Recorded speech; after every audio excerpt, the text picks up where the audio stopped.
এই একটা খাবার যেটা খেতে আমার খুব ভালো লাগে, কিন্তু যেটা রান্না করতে আমি একদমই পারি না। এই খাবারটা খাওয়া তো খুব সহজ, কিন্তু রান্না করা আমার কাছে খুব বেশি কঠিন মনে হয়। আজকে তাই আমি এটা শিখে নিব আমার ভাগ্নির কাছ থেকে। ও আবার কেক বানাতে বানাতে একদম প্রম্পট হয়ে গিয়েছে।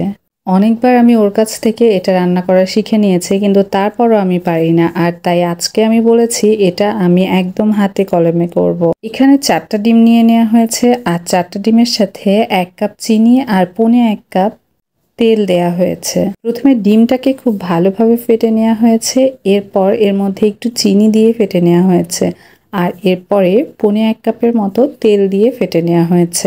কেকের আসলে অনেক খুঁটিনাটি বিষয় থাকে, যেই বিষয়গুলো যারা প্রতিনিয়ত কেক বানায় তারা একটু একটু করে ধরতে পারে। এজন্য যারা নতুন কেক বানায় তারা কিন্তু এই ছোট্টখাটো টিপসগুলো জানেন না।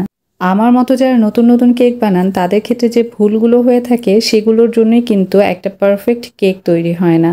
যেমন ডিম, চিনি আর তেল দিয়ে বিট করার পর এটার থিকনেস ঠিক এরকমটা হবে।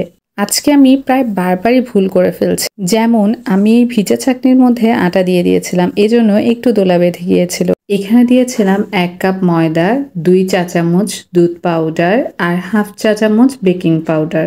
ব্যাটার মাখানোর এই যে একটা স্টাইল দেখছেন, এটাও কিন্তু একটা গোপন টিপস। এভাবে ব্যাটারটা সাইড থেকে মেখে মেখে মাঝখানে নিয়ে আসতে হবে। একটা কেকের ব্যাটার বিট করার পরে সেখানে ময়দা যখন দিব, তারপরে যদি বারবার নাড়া হয়, বেশি বেশি নাড়া হয়, তখন কিন্তু কেকটা আর ফোম হবে না। যেই পাত্রে কেকটা বানাবো সেই পাত্রটা আগে প্রিহিট করে নিয়ে, আর এখানে আমি ভুলবশত ঢাকনা দিয়ে দিচ্ছিলাম। আমার ভাগ্নি বলল, খালামণি এখানে ঢাকনা দিতে হয় না, পুডিং এ ঢাকনা দিতে হয়। বলুন কি অবস্থা আমার। আমি এতটুকুও জানি না যে এখানে ঢাকনা দিতে হয় না। আসলে জানি, কিন্তু কেন জানি বারবার আজকে ভুলই হয়ে যাচ্ছিল। যাই হোক, ফাইনালি একটা পারফেক্ট কেক হয়েছে। আমার ভাগ্নি যেহেতু বলেছে, যেহেতু ডিরেকশন দিয়েছে, শেষটুকু অবশ্য সেই করেছিল। আমি শুধু সবগুলো মিশ্রণ একত্রিত করে রেখে দিয়েছিলাম, কিন্তু কেকটা ফ্রাই প্যানে বসানো থেকে শুরু করে বারবার দেখা যে কেকটা হয়েছে কিনা, এগুলো সব কিন্তু সেই করেছে। বাইরে থেকে কিনে রাখা কেকের কিছু ক্রিম বেঁচে গিয়েছিল, আমি সেগুলো টিফিন বাটিতে রেখে দিয়েছিলাম। ভাবলাম আজকে সেগুলো দিয়ে চালিয়ে দেই। খুব সুন্দর করে সেগুলো কেকের মধ্যে মিক্স করে দিলাম, দিয়ে কেকটাকে ডাবল লেয়ারের কেক বানিয়ে কেটে ফেললাম। যদিও এটা একটু ডিফারেন্ট টেকনিক, তবে যেহেতু আমি এতটাও প্রম্পট হইনি তাই এই কাজটা করেছি।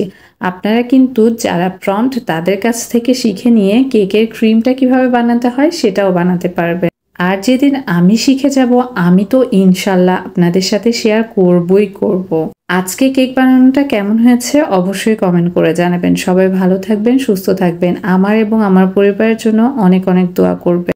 আমার ব্লগগুলো আপনাদের কেমন লাগে অবশ্যই কমেন্ট করে জানাবেন। আসসালামু আলাইকুম।